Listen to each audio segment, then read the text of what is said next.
CM DK Shivakumar ಹಾಗೆ ಮಲ್ಲಿಕಾರ್ಜುನ ಖರ್ಗೆಯನ್ನ ಸದ್ಯ ಈಗ ಜಮೀರ್ ಭೇಟಿಯಾಗಿದ್ದಾರೆ. ಡಿಕೆಶಿ ಖರ್ಗೆ ಮುಂದೆ ಸಚಿವ ಸ್ಥಾನಕ್ಕೆ ಜಮೀರ್ ಇಲ್ಲಿ ಮನವಿಯನ್ನ ಮಾಡಿದ್ದಾರೆ ಅನ್ನುವಂತಹ ಮಾಹಿತಿ ಗೊತ್ತಾಗ್ತಾ ಇದೆ. ನೋಡಿ, ದಾವಣಗೆರೆ ಉಪಚುನಾವಣೆಯ ಆರೋಪಕ್ಕೆ ಜಮೀರ್ ಅಹಮದ್ ಖಾನ್ ಸ್ಪಷ್ಟನೆಯನ್ನ ಕೊಟ್ಟಿದ್ದಾರೆ.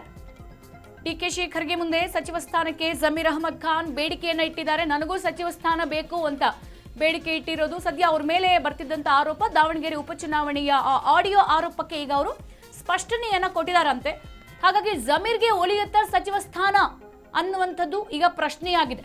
ಸದ್ಯ ಜಮೀರ್ಗೆ ಪೈಪೋಟಿ ನೀಡೋಕೆ ಸಚಿವರು ರೇಸ್ನಲ್ಲಿದ್ದಾರೆ. ಒಂದ್ ಕಡೆ ರಿಜ್ವಾನ್ ಆದ್ರೆ ಮತ್ತೊಂದ್ ಕಡೆ ಹ್ಯಾರೀಸ್.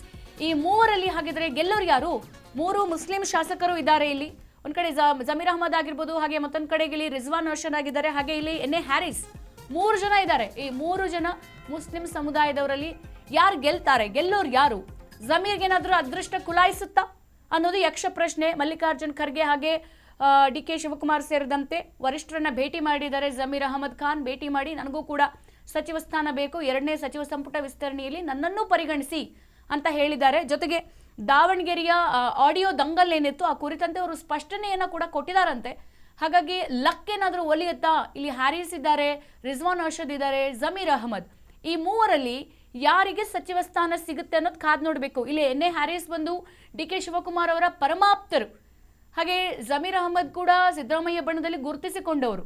ರಿಜ್ವಾನ್ ಅರ್ಷದ್ ಕೂಡ ಬಹಳಷ್ಟು ಇಬ್ಬರ ಒಡನಾಟದಲ್ಲೂ ಕೂಡ ಚೆನ್ನಾಗಿದ್ದಾರೆ. ಹಾಗಾಗಿ ಯಾರಿಗೆ ಸಚಿವ ಸ್ಥಾನ ಸಿಗಬಹುದು ಅನ್ನೋದು ಯಕ್ಷ ಪ್ರಶ್ನೆ.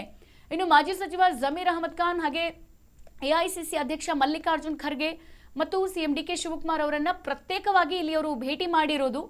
ಈ ಸಂದರ್ಭದಲ್ಲಿ ದಾವಣಗೆರೆಯ ವಿಚಾರಕ್ಕೆ ಸಂಬಂಧಪಟ್ಟಂತೆ ಬೈ ಎಲೆಕ್ಷನ್ ಅಲ್ಲಿ ಒಂದು ಆಡಿಯೋ ವೈರಲ್ ಆಗುತ್ತೆ. ಇಲ್ಲಿ ನಮ್ಮ ಜಮೀರ್ ಅಹಮದ್ ಖಾನ್ ಅವರದ್ದು ಯಾವುದೇ ಕಾರಣಕ್ಕೂ ಕಾಂಗ್ರೆಸ್ಗೆ ಸಪೋರ್ಟ್ ಮಾಡಬೇಡಿ ಅನ್ನುವಂತಹ ಒಂದು ಪಕ್ಷ ವಿರೋಧಿ ಹೇಳಿಕೆಯ ಆಡಿಯೋ ವೈರಲ್ ಆಗಿರುತ್ತೆ.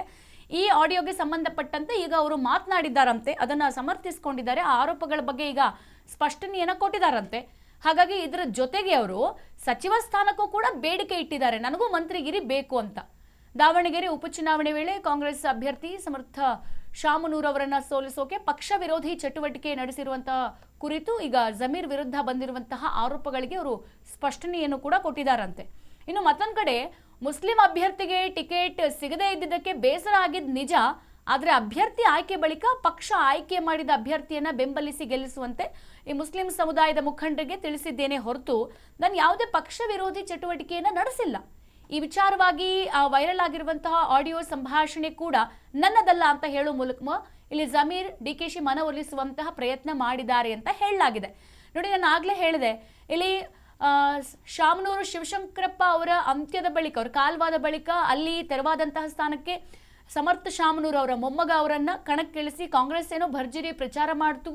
ಹಾಗೆ ಅವರ ತಾಯಿ ಹಾಗೆ ಅವರ ಅಪ್ಪ ಕೂಡ ಈ ಪ್ರಚಾರದಲ್ಲಿ ಭಾಗಿಯಾಗಿದ್ರು. ಖುದ್ದು ಸಿದ್ದರಾಮಯ್ಯ ಕೂಡ ಅಲ್ಲಿ ಭೇಟಿ ನೀಡಿ ಸಮರ್ಥ ಶಾಮನೂರ್ಗೆ ವೋಟ್ ಮಾಡಿ ಅನ್ನುವಂಥ ನಿಟ್ಟಿನಲ್ಲಿ ಬೈ ಎಲೆಕ್ಷನ್ ಬಹಳ ರಂಗೇರಿತ್ತು. ಆದರೆ ಜಮೀರ್ ಅಹಮದ್ ಖಾನ್ ಅಲ್ಲಿ ತೆರಳಿ ತಮಗೆ ಇಷ್ಟಪಟ್ಟವರಿಗೆ ಅಲ್ಲಿ ಜಾಗವನ್ನು ಕೊಟ್ಟಿಲ್ಲ, ತಮಗೆ ಬೇಕಾದವ್ರನ್ನ ನಿಲ್ಲಿಸಿಲ್ಲ ಅಂತ ಹೇಳ್ಬಿಟ್ಟು ಪಕ್ಷ ವಿರೋಧಿ ಹೇಳಿಕೆಯನ್ನ ಕೊಟ್ಟಿದ್ದಾರೆ ಅಂತ ಹೇಳಿ ಒಂದು ಆಡಿಯೋ ವೈರಲ್ ಆಗಿತ್ತು. ಈಗ ಆಡಿಯೋಗೆ ಸಂಬಂಧಪಟ್ಟಂತೆ ಡಿಕೆ ಶಿವಕುಮಾರ್ ಹಾಗೆ ಮಲ್ಲಿಕಾರ್ಜುನ್ ಖರ್ಗೆ ಬಳಿ ಜಮೀರ್ ಅಹಮದ್ ಖಾನ್ ಹೋಗಿ ಮಾತನಾಡಿದ್ದಾರಂತೆ. ಅದರ ಜೊತೆಗೆ ನನಗೆ ಸಚಿವ ಸ್ಥಾನ ಬೇಕು ಅಂತ ಇಲ್ಲಿ ಪಟ್ಟು ಹಿಡಿದಿದ್ದಾರೆ. ನೋಡಿ, ಇವ್ರ ಜೊತೆಗೆ ಎನ್ ಎ ಹ್ಯಾರೀಸ್ ಕೂಡ ಇದ್ದಾರೆ, ಶಾಂತಿನಗರ ವಿಧಾನಸಭಾ ಕ್ಷೇತ್ರದ ಶಾಸಕ. ಹಾಗೆ ಇಲ್ಲಿ ರಿಜ್ವಾನ್ ಅರ್ಷದ್ ಕೂಡ ಇದ್ದಾರೆ. ಸೊ ಅವರ ಜೊತೆಗೆ ಜಮೀರ್ ಅಹಮದ್ ಖಾನ್, 3 ಜನರು ಕೂಡ ಪರಮ ಆಪ್ತರು.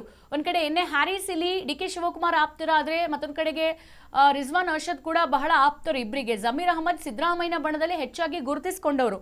ಹಾಗಾಗಿ ಈ 3 ಜನರಲ್ಲಿ ಸಚಿವ ಸ್ಥಾನ ಯಾರಿಗೆ ಸಿಗುತ್ತೆ, ಯಾರಿಗೆ ಒಲಿಯುತ್ತೆ? ಈಗ ಒಂದ್ ವೇಳೆ ಎನ್ ಎ ಹ್ಯಾರೀಸ್ ಡಿಕೆಶಿ ಆಪ್ತರ ಅಂತ ನಾವು ಪರಿಗಣನೆ ಮಾಡೋಣ. ಮತ್ತೊಂದು ಕಡೆ ಡಿಕೆ ಶಿವಕುಮಾರ್ ಅವರಿಗೆ ರಿಜ್ವಾನ್ ಅರ್ಷದ್ ಕೂಡ ಬಹಳ ಪರಮಾಪ್ತರು. ಅದರ ಜೊತೆಗೆ ಪಕ್ಷ ವಿರೋಧಿ ಸ್ಟೇಟ್ಮೆಂಟ್ ಕೊಟ್ಟಿರೋದು ಈಗ ಜಮೀರ್ ಅಹಮದ್ ಖಾನ್. ಅದು ಕೂಡ ಬೈ ಎಲೆಕ್ಷನ್ ಟೈಮಲ್ಲಿ 2 ಕ್ಷೇತ್ರಗಳು ಬಾಗಲಕೋಟೆ ಹಾಗೆ ದಾವಣಗೆರೆಗೆ ಪ್ರತಿಷ್ಠೆಯಾಗಿ ನಿಂತಿದ್ದಂಥ ಪಕ್ಷಗಳಲ್ಲಿ ದಾವಣಗೆರೆ ಕೂಡ ಒಂದು. ಅದರಲ್ಲಿ ಈ ತರದ ಪಕ್ಷ ವಿರೋಧಿ ಆಡಿಯೋನ ಕೊಟ್ಟಿರೋದ್ರಿಂದ ಜಮೀರ್ಗೇನಾದ್ರೂ ಇದೇ ಮುಳುವಾಗುತ್ತಾ, ಸಚಿವ ಸ್ಥಾನ ಸಿಗದೇ ಇರೋದಕ್ಕೆ ಈ ಸ್ಟೇಟ್ಮೆಂಟ್ ಏನಾದರೂ ಕಾರಣವಾಗುತ್ತಾ ಅನ್ನೋದನ್ನ ಕಾದು ನೋಡಬೇಕು.